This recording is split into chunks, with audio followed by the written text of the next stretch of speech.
बिस्मिल्लाहिर्रहमानिर्रहीम, अस्सलाम वालेकुम। मैं गौर बट सियासत के प्लेटफॉर्म से आपकी खिदमत में हाजिर हूँ।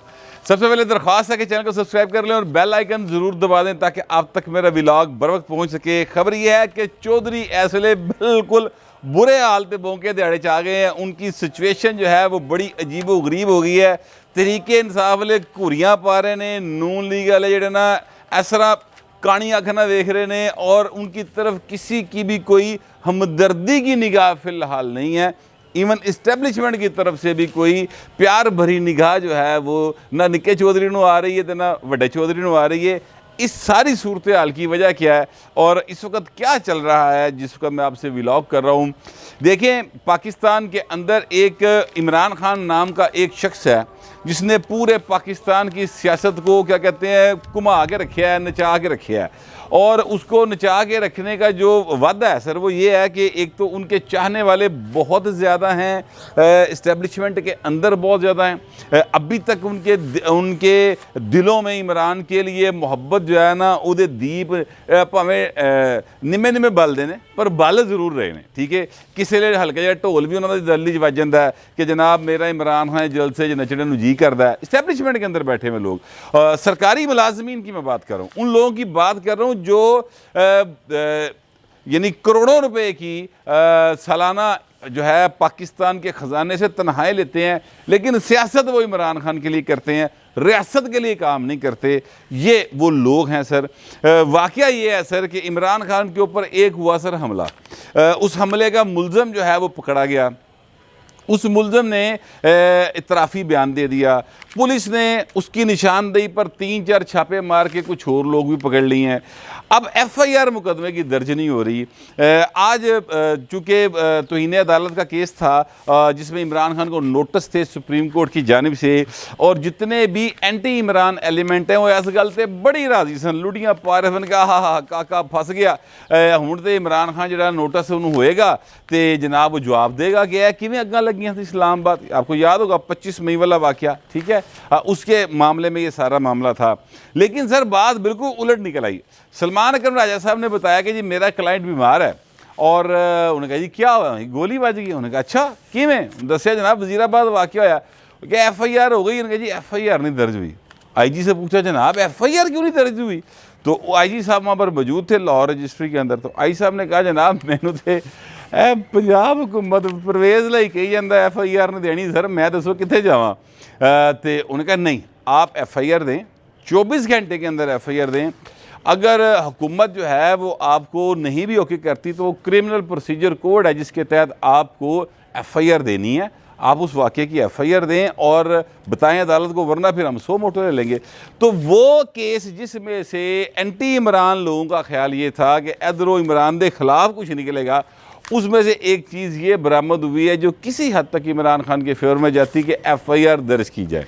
अच्छा, अब FIR इमरान खान के जो हैं अपना पार्टी के नियाज़ी साहब, ये नाम उनका अचानक जहन से निकल गया है, नियाज़ी साहब की तरफ से ज़ुबैर नियाज़ी साहब की तरफ से दरख्वास्त यही भी है कि जनाब FIR दर्ज की जाए। उसमें 3 लोग नॉमिनेट हैं, एक प्राइम मिनिस्टर ऑफ पाकिस्तान हैं, एक राना सनाउल्लाह साहब हैं और एक मेजर जनरल फैसल साहब हैं। और वही असल मसला है कि मेजर जनरल ना किवें पै सकता है, ये एक बड़ा इशू है। अच्छा, अब वो FIR जो है वो कहते हैं इन नामों के साथ दर्ज करें। परवेज़ लाई कहता है कि रब दा नां जे ये नहीं हो सकता, ए तुहाडी मेहरबानी ए ना करें। अब दरम्यान में चौधरी मोहनसलाई जरा ना उहदी सूरत हाल बड़ी अजीबो गरीब हुई सर। वो तो आप यानी उन्होंने समझ नहीं आ रही कि वो किहड़े पासे जावे। कभी नस के इमरान खान जाता है, उत्थों जनाब झाड़ पैंदी है तो प्योल चला जाता, अब्बा घूरी पाँदा तो नस के जनाब फिर ट्विटर पर आके वजाहत देनी शुरू कर देता है। आज सुबह जब IG साहब ने ये कहा कि जनाब मुझे पंजाब हुकूमत जो है यानी कि परवेज़ लाई साहब जो है वो FIR दर्ज नहीं करने दे रहे, तो रोका हुआ उन्होंने। तो उस पर चौधरी मोहनसलाई ने ये ट्वीट किया कि जनाब ये नामालूम अफराद के ख़िलाफ़ FIR दे रहे थे, हमने उनसे रोका है। तो जनाब मोहनसलाई साहब इसका मतलब आप मेजर जनरल फैसल के ख़िलाफ़ FIR देना चाहते हैं ISI के, इसका मतलब तो फिर ये हुआ ना, तो फिर आप ये खुलकर लिखिए कि जनाब आप उनके खिलाफ FIR देना चाहते हैं। हिम्मत करो हजूर चौधरी बनो, ऐदे फिर लता ना ताड़ी कंबण गोडे जान पैदा करो बहू जी, फिर खुल के बात करे कि जनाब उनके ख़िलाफ़ दें FIR, वो नहीं बात कर रहे।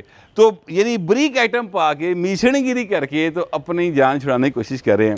इस वक्त की जो सूरत हाल है वो ये है कि IG पंजाब फैसल शाहकार साहब जो हैं वो भाई ने मतलब कभी आसमान वाल तकदा है, कभी ज़मीन वाल तकदा है। दरखास्त उसने दे दी भी कि भाजी मैनू इत्थों कढ़ लो, केड़े ज़ाबखाने च मैं आ गया, क्योंकि ज़ाहिर है अब वो इस्टेबलिशमेंट के ख़िलाफ़ FIR नहीं दे सकते। परवेज़ इलाही साहब भी नहीं चाहते कि वो हो। इमरान खान का प्रेशर है कि वो FIR दें। अदालत ने हुक्म दे दिया कि FIR दर्ज करे, लेकिन अदालत ने ये नहीं कहा कि किसके ख़िलाफ़ दर्ज करें। अदालत ने कहा FIR दर्ज करें। अब इस वक्त की सूरत हाल ये है, और अभी तक तो FIR नहीं हुई। जब तक मैं आपसे व्लॉग कर रहा हूँ, ये कुछ तकरीबन 4:45 बजे का टाइम है, अब तक तो नहीं हुई। लेकिन जो अभी चल रही है सूरत हाल वो ये है कि पुलिस हुकाम ये सोच रहे हैं कि जनाब हम एक FIR दर्ज करते हैं जिसमें नॉमिनेट जो बंदा गिरफ्तार हुआ है और उसके साथी उनको कर देते हैं, बाकी नामालूम डाल देते हैं, इन्वेस्टिगेशन में आगे चीज़ें निकल आएंगी। अब इसका एक लीगल पहलू ये है कि अगर एक वाक़े की एक FIR हो जाए तो फिर दूसरी FIR नहीं हो सकती। ठीक है, ये एक लॉ पॉइंट है, दूसरी FIR उस वाक़े की नहीं हो सकती। अच्छा, अगर वो FIR दे दें और जनाब मुकदमा दर्ज हो जाए तो फिर वो बंदे ऑलरेडी गिरफ्तार हैं, बहुता मसला नहीं बनेगा, चलान फटाफट कंप्लीट होएगा तो केस टूर पेगा। लेकिन ये वाक़या हुए चूँकि तकरीबन 4 रोज़ हो गए हैं। ये जुम्मे के दिन मेरा ख्याल ये वाक़या हुआ था, जुम्मेरात को ये वाक़या हुआ था। आज सर पीर है, तो अभी तक FIR दर्ज नहीं हुई, लेकिन बंदे गिरफ्तार हैं। वो जिसका एतराफ़ी बयान आ गया वो भी, और बाकी 3-4 भी। तो वो भाई ना गैर कानूनी कस्टडी में हैं, उसका किसी को कोई ख्याल है? कोई आइन और कानून की किताब जो है या कोई अदालत जो है वो इस बात पे गौर करेगी कि 4 रोज़ से वो लोग जिनके ऊपर कोई मुकदमा दर्ज नहीं है वो पुलिस की हिरासत में है, किसी कोर्ट ऑफ लॉ में उनको पेश नहीं किया जा सका। उस पर भी कोई एक बात तो है ना सर, राइट्स तो उन्होंने भी है ना। ठीक है, अच्छा अब मैं आपसे अर्ज़ करूँ कि अगर फ़र्ज़ करें ये बात आम आदमी की हो कि एक वाक़या हुआ है, वो मुकदमा दर्ज करवाना चाहता है, तो उसके लिए क्या तरीक़ेकार है, वो मैं थोड़ी आपकी जो है ना वो समातों की नज़र करना चाहता हूँ, ताकि खुदा ना खास्ता अगर आपको कोई ऐसा वाक़या पेश आ जाए तो वो क्या आप तरीक़ेकार अख्तियार करेंगे, तो आपकी FIR दर्ज हो सकती है। कानूनी तरीक़ेकार मैं बताने लगा हूँ।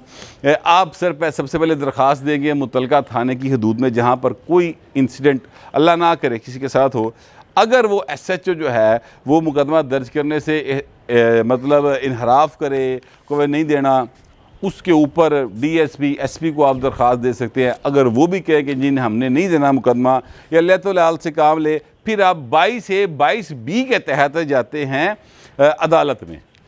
वहाँ से सर प्रोसीजर शुरू होता है। 22A-22B के तहत अदालत कहती है जनाब मुकदमा दर्ज करो, पुलिस वाले कहते ऐसी नहीं करना या कर देते हैं, या उसके ख़िलाफ़ फिर आगे सेशन कोर्ट है, फिर हाई कोर्ट है, फिर अपील है, फिर सुप्रीम कोर्ट है। लेकिन सर मसला ये है कि वो आम आदमी के लिए सारा प्रोसीजर है ना, ये तो भाई इमरान खान है।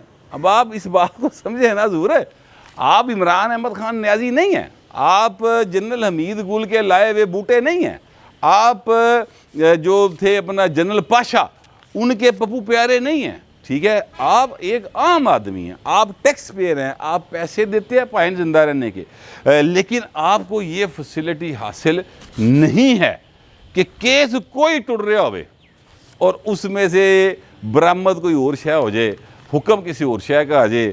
सर क्या कहा जा सकता है, मैं तो सिर्फ हाथ जोड़ के अर्ज़ कर रहा हूँ और बता रहा हूँ कि ये सूरत हाल इस वक्त पैदा हुई है। और मेरे ज़रा ये कहते हैं कि जो हैं अपना क्या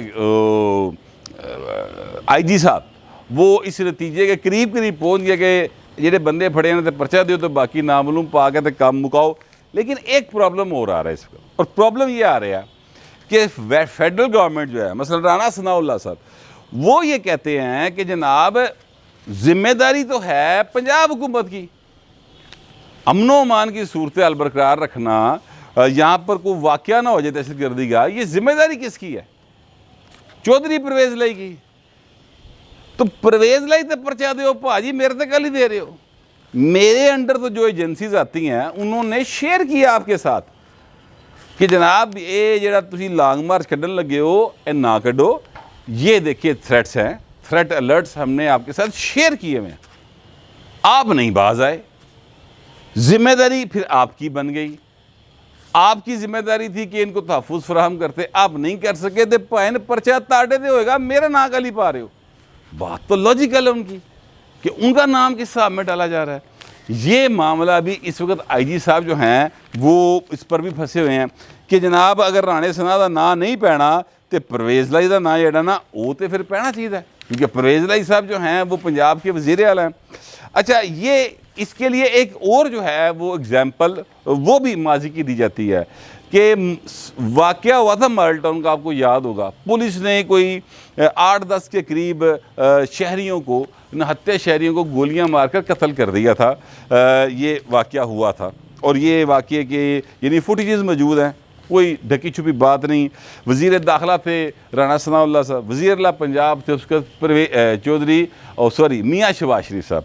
तो मुकदमा दर्ज हुआ सर और राणा सनाउल्लाह साहब के ऊपर, शहबाज शरीफ साहब के ऊपर, और जो प्ली ली गई थी अदालत के अंदर वो यही ली गई थी मिनहाजुल कुरान वालों की तरफ से कि जनाब चूँकि ये दो, एक वज़ीर दाखिला है और एक वज़ीर आला है, इनकी ज़िम्मेदारी है, इन्होंने ये ज़िम्मेदारी पूरी नहीं की, इसलिए सर ये इनके ऊपर मुकदमा बनता है। वैसे भी इन्होंने साजिश करके बंदे मारे, इनके आर्डर पे बंदे मारे गए, वो जो भी कहानी चलाई उन्होंने, लेकिन एक प्ली ये भी थी। तो नतीजा ये निकला कि मुकदमा दर्ज हो गया सर। अब जब मुकदमा दर्ज हो गया तो उस की कार्रवाई आगे चली, उसमें वो बरी हो गए, जो भी मामला वो अलग बात है, लेकिन मुकदमा दर्ज हो गया था। अब यही मामला जो है इस वक्त राणा सनाउल्लाह साहब इस केस को उठा रहे हैं कि जनाब परवेज लाई दियो हाँ पर्चा हों, अब भी तो वही केस है ना, तो उन पर मुकदमा दर्ज किया जाए। ये एक जो है आईजी साहब ऐसे फंसे दें। देखिए, मैं आपसे अर्ज़ करूं कि परवेज लाई साहब के ख़िलाफ़ मैं आपको सुबह वाली उसमें बता चुका हूं कि 9 तारीख ਨੂੰ सुप्रीम कोर्ट च एक होर केस इन्हां दी हुकूमत जान के हवाले नाल लगा पिया। अच्छा, मैं चूँकि इस वक्त यार खड़ा हूँ ओपन एयर, ठीक है, उसकी वजह क्या है? उसकी वजह यह है कि सर मैं हूँ एक शूदर और 2 ब्राह्मण आए हैं सर, उन्होंने स्टूडियो पे कब्जा कर लिया। तो भाजी मैंने मजबूरन, क्योंकि ख़बर अहम थी तो शेयर करनी लाजमी थी फौरी तौर पे, इसलिए मुझे बाहर खड़े होकर करनी पड़ी है। तो मैं ये आपको थोड़ी बहुत इधर उधर की आवाज़ें आ रही हैं, ये थोड़ा सा बर्दाश्त कर लें। पर अब तक जो मेरे पास अहम चीज़ें थी वो मैंने आपको बता दी हैं। परवेज लाई काफ़ी मुश्किल का शिकार है और बाबर वान की सूरत हाल ये है कि यार सारे झूठे, यार अंदाज़ा लो किड्डा झूठ बोल, कहता कलाशनकोव दी 2 गोलियां वजियां AK-47 की। ओ बाबर वान साहब खुदा दा वास्ता जी यार, कलाशनकोव की गोली जिस फासले से वो गोलियां चली हैं उस फासले से अल्लाह ना करे किसी को लगी हो, भाएं लत्त नाल जुड़ी नहीं रहिंदी, तुसीं 2 मारतियां फड़ के उन्होंने। मेरा ख्याल तुहाडा दिल है कि उन्होंने कलाशनकोव की गोलियां वजन, वो झूठ बोलन लग्या, किसी तो पुछ ही लिया करो यार कि वो गोली की कितनी स्ट्रेंथ होंगी, खुदा दा वास्ता जी। बहरहाल अभी और भी कुछ मामलात हैं, वो अगली वीडियो में डिस्कस करूँगा। खप ज़रा वध गई है, लेकिन फ़िलहाल जो अहम बातें थी वो मैंने आप तक पहुँचा दी हैं। आप दोस्तों दरख्वास्त ही है कि कमेंट ज़रूर कीजिएगा, मगर ज़रा तहज़ीब के साथ। फिल वक्त इतना ही, मिलते अगले विलाग।